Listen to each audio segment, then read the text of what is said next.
Hi hello ನಮಸ್ಕಾರ ನನ್ನ ಎಲ್ಲ ಯೂಟ್ಯೂಬ್ ಫ್ಯಾಮ್ಗೆ welcome back to my channel. ನಾನಿವತ್ತು ಇಲ್ಲಿ ಒಂದು ಮಲೆನಾಡು ಸ್ಪೆಷಲ್ ಆದಂಥ ಒಂದು ಸ್ವೀಟ್ನ ತೋರಿಸ್ಕೊಡ್ತಾ ಇದ್ದೀನಿ. ಇದು ಒಂದು ವರ್ಷನ ಆಲ್ರೆಡಿ ತೋರಿಸಿದ್ದೀನಿ, ಈಗ ಎರಡನೇ ವರ್ಷನ ತೋರಿಸ್ತಾ ಇದ್ದೀನಿ ಅಂತ ಹೇಳ್ಬೋದು. ಸ್ವಲ್ಪ ಸ್ಟ್ಯಾಂಡರ್ಡಾಗಿ ಹೇಳೋದಿದ್ರೆ, ಲೋಕಲಾಗಿ ಹೇಳೋದ್ರೆ ಎರಡನೇ ಭಾಗ ಥರ ಅಂತ ಹೇಳ್ಬೋದು. ಒಂದೇ ವೆರೈಟಿ ತಿನ್ನೋಕ್ಕಿಂತ ಈ ಥರ ವೆರೈಟೀಸ್ ತಿನ್ನೋಣ ಅಂತ ಅಂದ್ಬಿಟ್ಟು ಈಗ ಜಸ್ಟ್ ಒಂದು ಬೌಲಷ್ಟು ಕಡಲೆ ಬೇಳೆನ ನಾನು ಕುಕ್ಕರಲ್ಲಿ ಹಾಕಿ ಒಂದು 4-5 ವಿಷಲ್ನ ತೊಗೋತಾ ಇದ್ದೀನಿ. ಸಾಫ್ಟ್ ಆಗಬೇಕು ಬೇಳೆ, ಅಷ್ಟು ಬೇಯಿಸ್ಕೋಬೇಕು. ಸ್ವಲ್ಪ ಉಪ್ಪನ್ನು ಹಾಕ್ಕೊಂಡು ಬೇಯಿಸ್ಕೊತಾ ಇದ್ದೀನಿ. ಇಲ್ಲಾಂದರೆ ಉಪ್ಪು ಹಾಕ್ಕೊಳ್ಳದೆ ಕೂಡ ಬೇಯಿಸ್ಕೋಬೋದು, ಬಟ್ ಉಪ್ಪು ಹಾಕ್ಕೊಂಡ್ರೆ ಒಂಥರ ಟೇಸ್ಟ್ ಚೆನ್ನಾಗಿರುತ್ತೆ ಅಷ್ಟೇ ಉಪ್ಪು ಹಾಕ್ಕೋತಾ ಇರೋದು.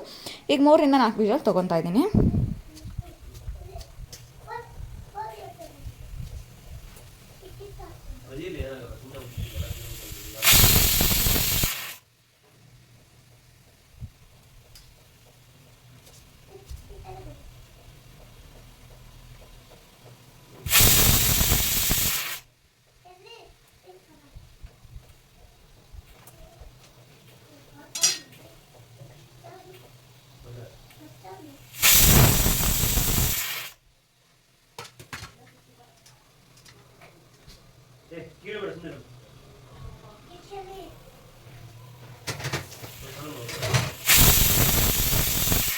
ಈಗ ಕುಕ್ಕರ್ ಕೂಗಾದ್ಮೇಲೆ ಕೂಲ್ ಡೌನ್ ಆಗೋದಕ್ಕೆ ಬಿಡೋಣ. ಈಗ ಕುಕ್ಕರ್ ಕೂಲ್ ಡೌನ್ ಆಗೋದ್ರೊಳಗೆ ಮಿಕ್ಸಿಗೆ ರೆಡಿ ಮಾಡ್ಕೊಳ್ಳೋಣ. 1 ಬೌಲಷ್ಟು ಕಾಯನ್ನು ತೊಗೊಂಡಿದ್ದೀನಿ.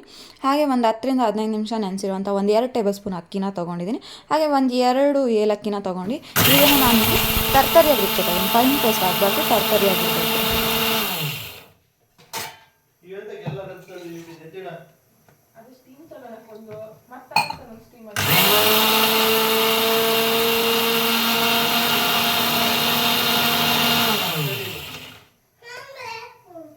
ಫುಲ್ ನೈಸ್ ತಾನೆ ಶ್ವೇತಾ.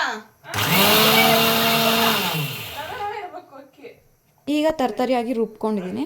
ಈ ತರ್ತರಿಯಾಗಿ ಏನಕ್ಕೆ ರುಬ್ಕೊಳ್ಳೋದು ಅಂದರೆ ಆ ಒಂದು ಟೇಸ್ಟೇ ಡಿಫ್ರೆಂಟ್ ಆಗಿರುತ್ತೆ, ಅದಕ್ಕೋಸ್ಕರ. ಈಗ ರುಬ್ಕೊಂಡಿದ್ದಾದಮೇಲೆ ಒಂದು ಬಾಣಲಿನ ಬಿಸಿಗೆ ಇಟ್ಕೊಂಡಿದ್ದೀನಿ. ಬಾಣಲಿ ಬಿಸಿ ಆದಮೇಲೆ ಏನು ನಾವು ರುಬ್ಕೊಂಡಿದ್ವಲ್ಲ ಮಿಕ್ಸ್ಚರ್, ಅದನ್ನು ಹಾಕ್ಕೊಂಡು ಹಸಿ ವಾಸನೆ ಹೋಗೋ ತನಕ ಸ್ವಲ್ಪ ಫ್ರೈ ಮಾಡ್ಕೊಬೇಕು.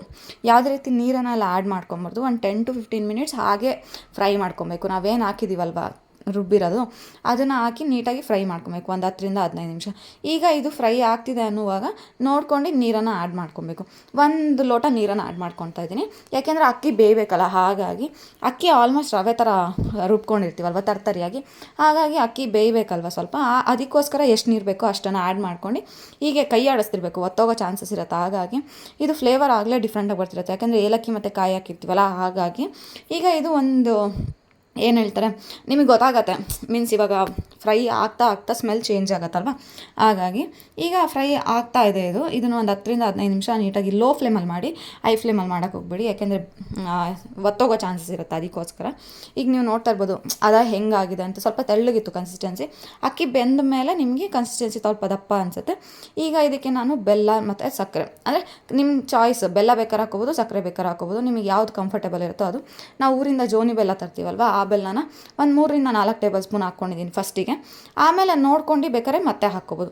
ಈಗ ಬೆಲ್ಲನ ಹಾಕಿ ಒಂದು ಸ್ವಲ್ಪ ಕೈ ಆಡಿಸಿ ನೆಕ್ಸ್ಟ್ ತಕ್ಷಣವೇ ಬೇಳೆ ಹಾಕ್ಕೊಳ್ಬೇಕು. ತುಂಬ ಏನು ಒತ್ತು ತೊಗೊಳೋದು ಬೇಡ, ಬೇಯಬೇಕು. ಯಾಕೆಂದರೆ ಆಲ್ಮೋಸ್ಟ್ ರುಬ್ಬಿರೋದು ಬೆಂದಿರುತ್ತಲ್ವ. ಹಾಗಾಗಿ ಬೆಲ್ಲ ಹಾಕಿದ್ಮೇಲೆ ಬೇಳೆನ ಹಾಕಿ ಒಂದು 5 ಮಿನಿಟ್ಸ್ ಬಿಟ್ಟು ಆಫ್ ಲಿಡ್, ಅಂದರೆ ಬೇಳೆ ಬೆಂದಿರೋದ್ರಿಂದ ತುಂಬ ಹೊತ್ತು ಏನು ತೊಗೊಳ್ಳಲ್ಲ. ಸಕ್ಕರೆ ಅಂದರೆ ಸ್ವೀಟ್ನೆಸ್ ಮಾತ್ರ ಇಟ್ಕೊಬೇಕು ಬೇಳೆಗೆ ಮತ್ತು ಆ ಒಂದು ರುಬ್ಬಿರೋ ಮಿಕ್ಸ್ಚರಿಗೆ. ಬಿಟ್ಟರೆ ಇನ್ನೇನು ಬೇಯೋ ಅವಶ್ಯಕತೆ ಇರಲ್ಲಲ್ವ. ಹಾಗಾಗಿ ಈ ಕಡೆ ನೀವು ಕುಕ್ಕರ್ ಕೂಗೋದ್ರೊಳಗೆ ಇಟ್ಟು ಈ ಕಡೆ ಮಿಕ್ಸಿ ಮಾಡ್ಕೊಂಬಿಟ್ರೆ ಒಂದು 10-15 ನಿಮಿಷದೊಳಗೆ ಸ್ವೀಟ್ ಆಗೋಗುತ್ತೆ.